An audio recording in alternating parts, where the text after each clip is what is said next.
اتر پردیش کے لال بجکر صاحب، آپ اسی لیے اناپ شناپ فیصلے لیتے ہیں کیونکہ ابھی آپ کا دماغ صحیح جگہ پر نہیں ہے، کیونکہ محترمہ تو ہے ہی نہیں۔ انسان کا دماغ کنٹرول میں آتا محترمہ سے، بیوی سے، شریک حیات سے۔ اگر آپ بیوی کرتے، شادی کرتے، بچے ہوتے آپ کے، تو اتر پردیش کے اندر صرف سن 2024 کے اندر 24,000 بچیوں کے ریپ کیے گئے، ان کی عزت لوٹی گئی۔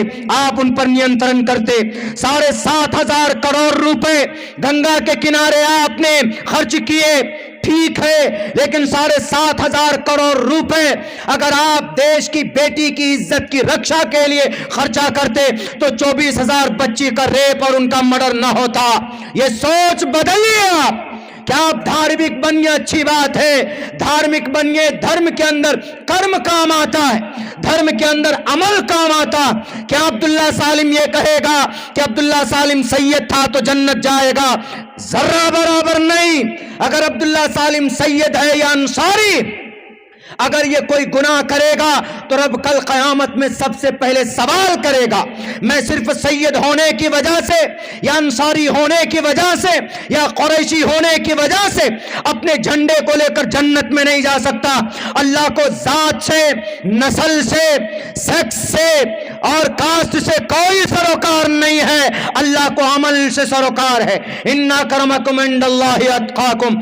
آج جو مسلمان بھی لڑتے ہیں نا کہ ہم سید ہیں، ہم شیخ ہیں، ہم انصاری ہیں، ہم چودھری ہیں، ہم تو اپنی برادری میں اعلیٰ اور اشرف ہیں، یہ ساری چیزیں اپنی ہوتی ہیں، اپنے آپ کو پراؤڈ فیل کرانے کے لیے اچھا لگتا ہے، لیکن رب کے سامنے عمل چلتا ہے۔ عمل اگر آپ کا عمل اچھا ہوگا تو you will enter the swarg and paradise, آپ جنت جائیں گے۔ ورنہ دھرم کے نام پر نام نہیں چلتا، کام چلتا۔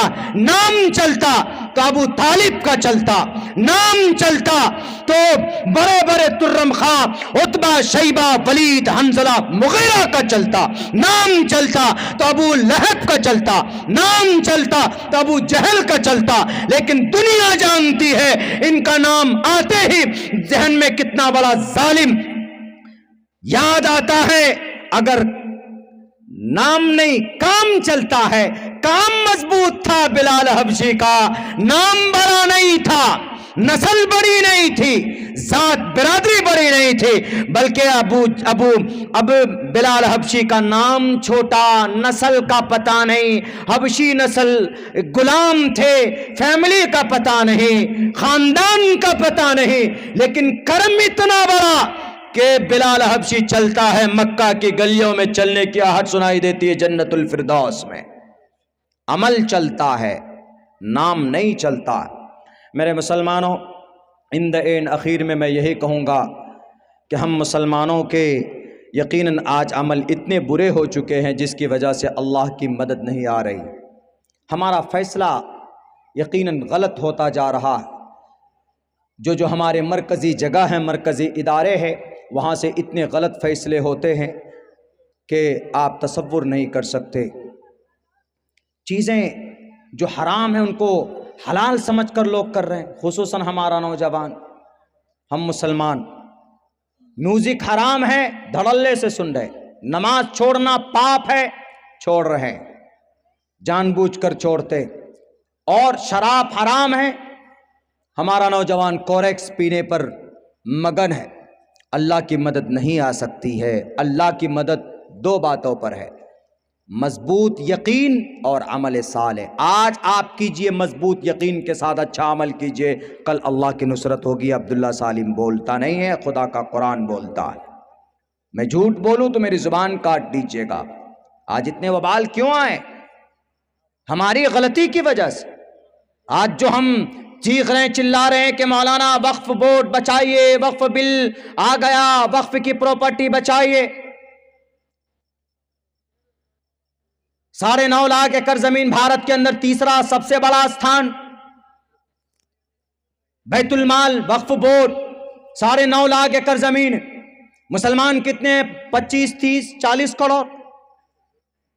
مسلمانوں کے تعلیمی ادارے کتنے؟ اتر پردیش میں صرف 23,000 مدرسے، صرف بہار کے اندر میں غالباً 12 یا 11,000 مدرسے پورے بہار کے اندر، چھوٹے بڑے سب ملا کر، ان مدرسوں کو اگر چاہتے وقف بورڈ کے لوگ، ان مدرسوں کو چلانے کے لیے ہمارے علماء خون پسینہ نہیں بہاتے، اگر وقف کی آمدنی سے چاہتے تو مدرسہ چلایا جا سکتا تھا، اماموں کو تنخواہ دی جا سکتی تھی، ہمارے پاس کوئی ہاسپٹل نہیں، ہاسپٹل بنایا جا سکتا تھا، یو پی ایس سی کی کریک کرنے کے لیے کوئی کوچنگ سنستھان نہیں، نیٹ کی تیاری کے لیے کوئی نظام نہیں، کوئی ٹریننگ کالج نہیں، کوئی اسکول نہیں، تو وقف بورڈ کا پیسہ جاتا کہاں ہے؟ ان چیئرمینوں کے پاس۔ اللہ نے بعد میں بھی قانون لایا نا، بعد میں 1970 سے لے کر سن 2002 تک صرف صوبہ مہاراشٹرا کے اندر، صرف ایک چھوٹے سے صوبے میں 70,000 ایکڑ زمینیں بیچی گئی۔ بیچنے والا کوئی یوگی اور مودی یا RSS بجرنگ دل کے لوگ نہیں تھے، بیچنے والا مسلم قوم کے رہبر اور رہنما تھے، بیچنے والے ہمارے چیئرمین تھے۔ وقف کی زمین بیچی جا سکتی ہے؟ نہیں بیچی جا سکتی۔ آپ کی مسجد کی زمین وقف کی پراپرٹی متولی نہیں بیچ سکتا، مدرسے کی زمین وقف کی پراپرٹی یہ محتمم نہیں بیچ سکتا، لیکن بیچی گئی، کروڑوں کی آمدنی ہے۔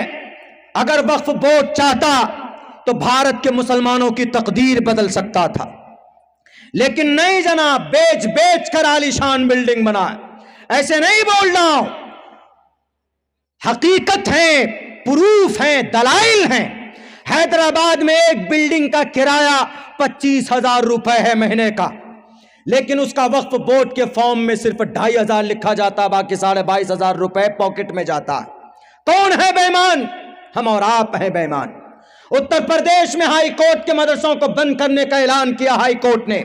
یاچکا کس نے داخل کی؟ کسی ہندو بھائی نے نہیں، مدرسوں کو بند کرنے کے لیے یاچکا داخل کی کس نے؟ 5 لوگوں نے، 5 میں سے 4 مسلمان تھا یاچکا داخل کرنے والا۔ اس امت کو نقصان کون پہنچا رہا ہے؟ ہم اور آپ پہنچا رہے ہیں، دوسرے نہیں پہنچا رہے۔ اسی لیے خدا کے واسطے میں کہتا ہوں کہ جتنے بھی تعلیمی ادارے ہو سکتے ہیں قائم کیجئے، بنائیے، مکتب بنائیے، مدرسہ بنائیے، تعلیمی ادارہ جتنا زیادہ ہو بہت اچھا ہے۔ میں بہت خوش ہوں آپ کے تعلیمی ادارے کو دیکھ کر، میں بھی ایک تعلیمی ادارے سے جڑا ہوا ہوں۔ تابش بھائی صاحب تو آج وہاں ہمارا ویڈیو بھی بنا ہے، ہم نے اپنے ایک ویژن کو رکھا اپنے سامنے میں، تعلیم تعلیم تعلیم، اس لیے کہ اسلام کا سب سے پہلا پیغام from the sky to the earth, جو سب سے پہلا پیغام ہے وہ تعلیم ہی کا ہے۔ اقرا پڑھیے، اقرا بسم ربک الذی خلق، خلق الانسان من علق۔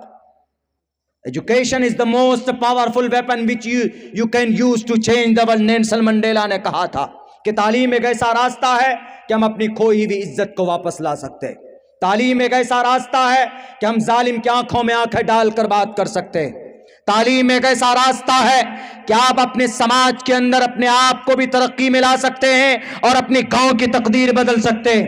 تعلیم ایک ایسا راستہ ہے جو اللہ کا طریقہ، اللہ نے سب سے پہلے نہیں کہا کہ اقیموا الصلاۃ، نماز قائم کرو، یا سب سے پہلے یہ نہیں کہا کہ اللہ ایک ہے قل هو اللہ احد، اللہ نے سب سے پہلے کہا اقرا، پڑھو، تعلیم حاصل کرو۔ اسی لیے تعلیمی ادارے جتنے بھی ہیں، ایک گاؤں میں اگر 2 مدرسہ ہیں بہت اچھی بات، 3 مدرسہ ہے تو بہت اچھی بات۔ مظفر نگر جانا ہوا، میرٹھ، ایک گاؤں میں 5 مدرسہ اور پورے گاؤں والے چندہ جمع کرتے ہیں 5 مدرسے کے لیے۔ ان سے پہلے سب سے پہلے چندہ جمع کرتے دارالعلوم کے لیے، مظاہر علوم کے لیے، اس کے بعد 5 مدرسے میں اتنا چندہ جمع کرتے ہیں سالانہ کہ کبھی بھی ان کو اناج خریدنے کی یا کہیں باہر جانے کی ضرورت نہیں پڑتی، 5 مدرسوں کو دیکھتے۔ آپ کے محلے میں مکتب ہونا چاہیے، مدرسوں میں مدارس، آپ کے محلے میں مدارس ہونی چاہیے، اور ان کو یوں ہی مت سمجھیے۔ اگر اس دیش کے اندر اسلام کی بقا چاہتے، اگر اس دیش کے اندر شریعت کی بقا چاہتے تو مدرسوں کو آباد کرنا ہوگا، مدرسوں سے